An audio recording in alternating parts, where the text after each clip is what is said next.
کسی کا پتا ہے یہ فلاں کا بیٹا ہے. لڑائی جب بھی لڑائی ہوتے ہم کیا کہتے ہیں؟ تیرے تے پچھلیاں ہی نہیں پتا.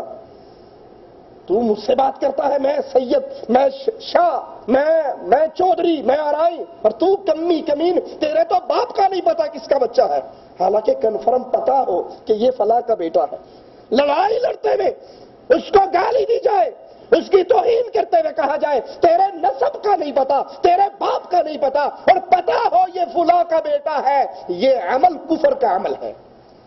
اور دوسرا، مرنے پر، میت پر نوحہ خوانی کرنا، چیخنا اور چلانا، منہ پیٹنا، سینہ کوبی کرنا، سر پہ کپڑا باندھ کے ہاتھ لمبے لمبے کر کے برسیے پڑھنا، رونا دھاڑے مار مار کے اور اوروں کو بھی رلانا، میت پہ نوحہ خوانی کرنا،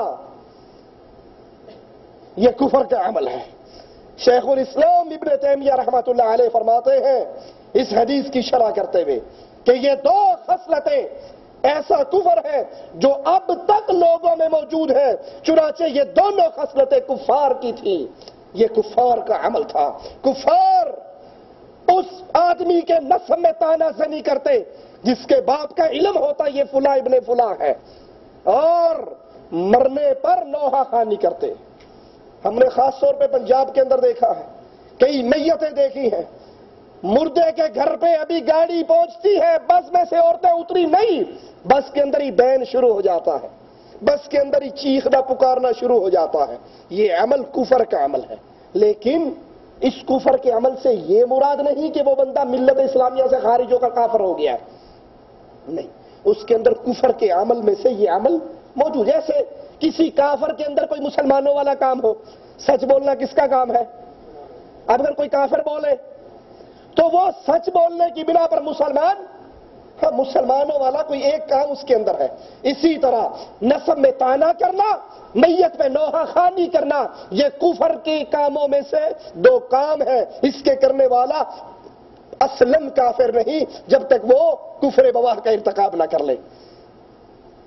یہ حدیث صبر کے واجب ہونے کی بہت بڑی دلیل کہ مسلمانوں پر واجب ہے، جب بے صبری کرنا حرام ہے، وعید ہے، کفر کا کام کہا گیا ہے، تو اس کا دوسرا مطلب کیا نکلا کہ مصیبت پہ صبر کرنا وہ ایمان ہے اور وہ واجب ہے.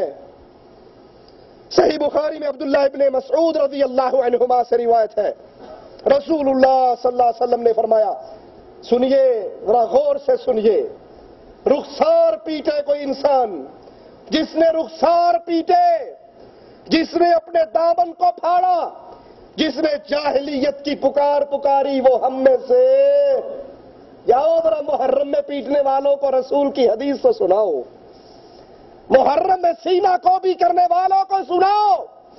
مدینے کی سرکار نے کہا تھا، مدینے کے امام نے کہا تھا، امام الانبیاء نے کہا تھا، قائد اعظم محمد کریم نے کہا تھا، جو رخسار پیٹے وہ ہم میں سے، جو سینہ پیٹے وہ ہم میں سے نہیں، جو جاہلیت کی پکارے بلند کرے وہ ہم میں سے. کیسے مان لیا جائے کہ کربلا کے میدان میں زینب نے سینہ کو بھی کی تھی؟ کیسے مان لیا جائے کلثوم بنت حسین کربلا کے میدان میں زلفیں کھول کے خیموں سے باہر آ گئی تھی؟ یہ کہنے والا ظالم ہے، یہ کہنے والا آل رسول کا دشمن ہے، یہ کہنے والا اہل بیت کا دشمن ہے. وہ اہل بیت غیرت کے اس مقام پہ فائز تھے. فاطمہ رضی اللہ تعالی عنہا اپنی سہیلی سے کہتی ہے، عربوں میں مرنے کے بعد لاش کو تختے پہ رکھ کے لے جایا جاتا ہے، اے میری سہیلی مجھے بڑی شرم آتی ہے کہ مرنے کے بعد میرے جسم، میرے کفن کی چادر پہ لوگوں کی نظر پڑے گی. وہ کہنے لگی، میں نے ہجرت حبشہ کے موقع پر حبشہ کے لوگوں کے ایک طریقے کو دیکھا تھا، وہ مرنے والے کو تختے پر رکھ کے اس کے سائڈوں پر بھی تختے لگا دیتے. میں تیرے لیے وہ نہ بنوا دوں؟ جن کی غیرت کا یہ عالم. علی سے کہا، علی جنازہ رات کو اٹھے. کہا کیوں فاطمہ؟ کہا اس لیے کہ بنت رسول نہیں چاہتی اس کے کفن کی چادر پہ بھی کسی کی نظر پڑ جائے. اس کے بارے میں ذاکر بکواس کرتے ہوئے کہتا ہے کہ کلثوم بنت حسین نے، زینب نے، رقیہ نے کربلا کے میدان کے اندر سینہ کو بھی کی، زلفوں کو پھاڑا، چہرے کو پیٹا. کیسے مان لیں جس کے نامے کا یہ فرمان موجود ہو، جس کے محمد نے کہا ہو صلی اللہ علیہ وسلم، جو رخسار پیٹے ہم میں سے نہیں، سینہ کو بھی کرے ہم میں سے نہیں، اور جاہلیت کی پکار پکارے وہ ہم میں سے نہیں. جاہلیت کی پکار، اس میں سے ایک پکار یہ بھی ہے کسی کی ذات پہ تعین کرنا. اے مراسی نے جی، اے موچی نے، یہ کمی کمین، ہم چودھری، ہم خان، ہم آرائی، ہم سردار، ہم قوم کے وڈیرے، اور یہ موچی، کمار، تیلی، مسلی، ان کو ارے اللہ کے دربار میں، اللہ کے دربار میں، اللہ کے ہاں ذات و پات کو نہیں دیکھا جاتا، وہاں قلب سلیم کو دیکھا جاتا ہے. وہاں شان کا مقام کیا ہے؟ آقا پوچھتے ہیں بلال عمل کیا کرتا ہے؟ جنت میں چل رہا تھا، تیری زمین پہ چلنے کی جوتیوں کی آواز رب کی جنت میں آ رہی تھی. بلال آزاد کردہ غلام، لیکن جس کا تعلق اللہ سے جڑ جائے.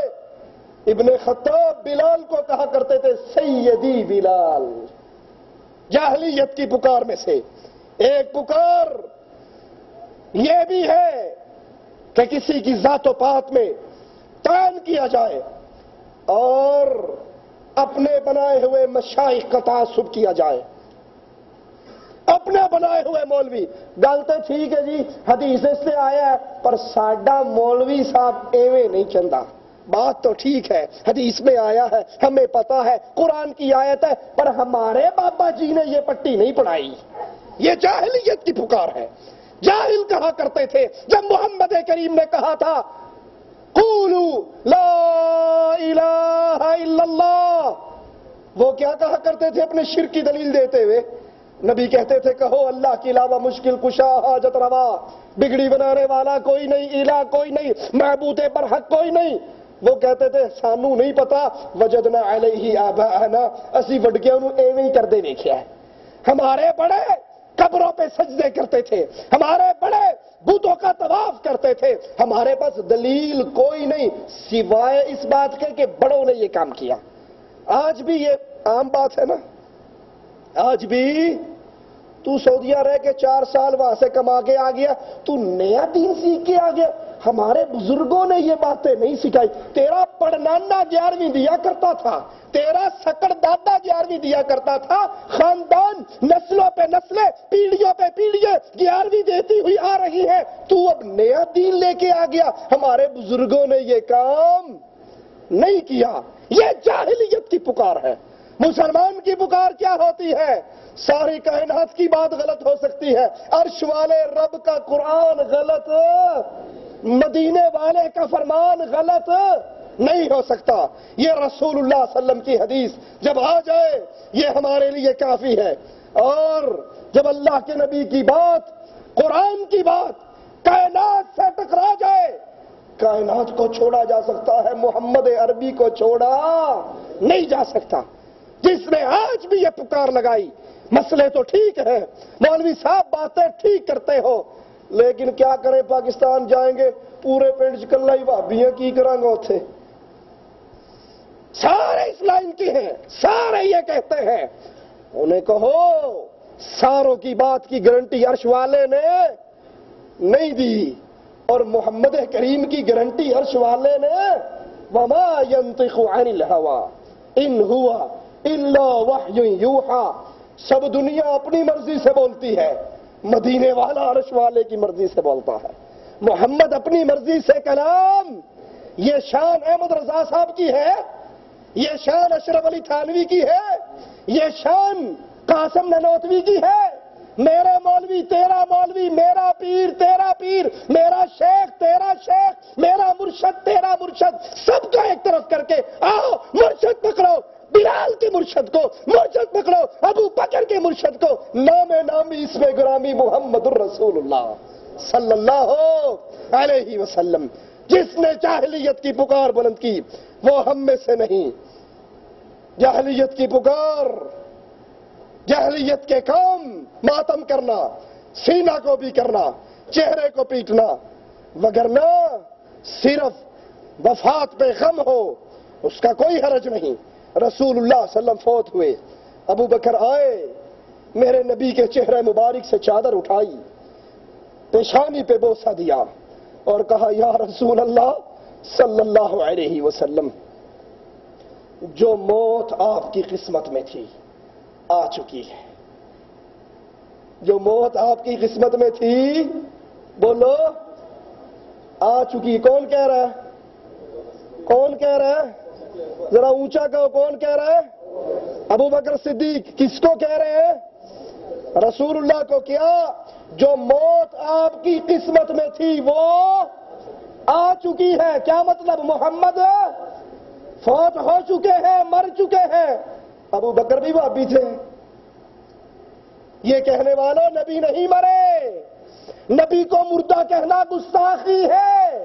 ابو بکر نبی کے ماتھے پر بوسہ دے کر کہہ رہے محمد کریم صلی اللہ علیہ وسلم، اللہ دو موتیں آپ پر جمع نہیں کرے گا۔ جو قسمت میں موت تھی وہ آ گئی، آپ مر گئے۔ یہ فتویٰ لگانے والوں کے نبی کو مردہ کہنے والا گستاخ ہوتا ہے، ابو بکر پہ کیا فتویٰ لگاؤ گے؟ آؤ آگے چلو۔ فاطمہ رضی اللہ تعالی عنہا بنت رسول، جگر گوش رسول، نبی کی وفات پہ کہتی ہے یا ابتا اجاب ربا دعا، بابا بابا اللہ نے بلایا اور تو چلا گیا، اللہ نے بلایا تو چلا گیا۔ صحابی سے پوچھتی ہے انس کس دل اور گردے سے تو نے میرے بابا کے جسم پر مٹی ڈالی؟ کیسے پسند کیا تم نے محمد کریم کے مبارک جسم پر مٹی ڈال دو؟ کہا اے بنت رسول ہم نے پسند نہیں کیا، ہمیں شریعت نے حکم یہی دیا تھا، ہم مجبور تھے۔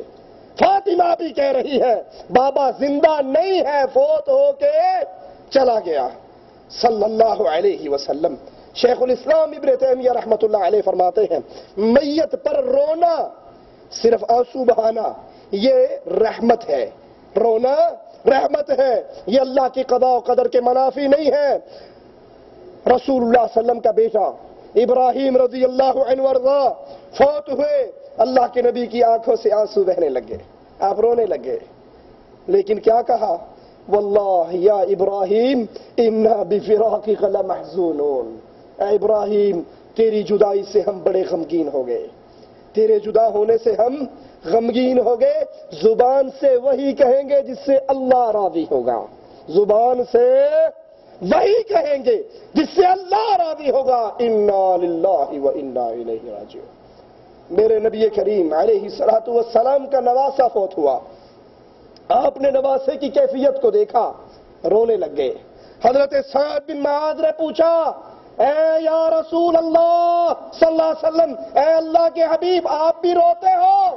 اللہ کے نبی نے فرمایا سعد یہ رونا رحمت ہے، بغیر چیخو پکار کے، بغیر آہو زاری کے، آنسوؤں کا بہانا، یہ رونا رحمت ہے جو اللہ اپنے بندوں کے دلوں میں ڈالتا ہے، اور اللہ اپنے ان بندوں پر رحم فرماتا ہے جو دوسروں پر رحمت اور شفقت کا معاملہ کرتے ہیں۔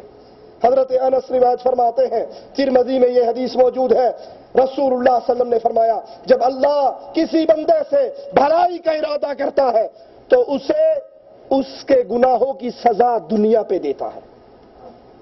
جب اللہ کسی بندے سے بھلائی کا ارادہ کرتا ہے اس کی سزا اس کے گناہوں کی اسے دنیا پہ دیتا ہے، اس کا معاملہ صاف کر دیتا ہے، اور جب اپنے بندے سے برائی کا ارادہ فرماتا ہے تو پھر اس کو دنیا میں سزائیں روک لیتا ہے، دنیا میں سزائیں روک لیتا ہے، مزے کی زندگی آرام سے رہ رہا ہے، نہ نماز پڑھتا ہے، نہ روزہ رکھتا ہے، نہ حج کرتا ہے، نہ زکوٰۃ دیتا ہے، کوٹھی بھی مسجد سے بڑی دور بنائی ہے، بہت بڑا بورڈ لگا ہے قدرت مہربان، بے پردہ بے غیرت بیوی ہاتھ میں ہے، 2 بچے ہیں پکڑے ہوئے، آگے منصوبہ بندی میاں نے بھی کروا دی، بیوی نے بھی کروا دی، کھاتا بند، 2 ایک لڑکا لڑکی، بے پردہ بیوی، اور بورڈ پہ لکھا ہوا ہوتا ہے قدرت مہربان۔ ارے قدرت مہربان نہیں ہے، رسی ڈھیلی ہے، یہ رسی ڈھیلی ہے۔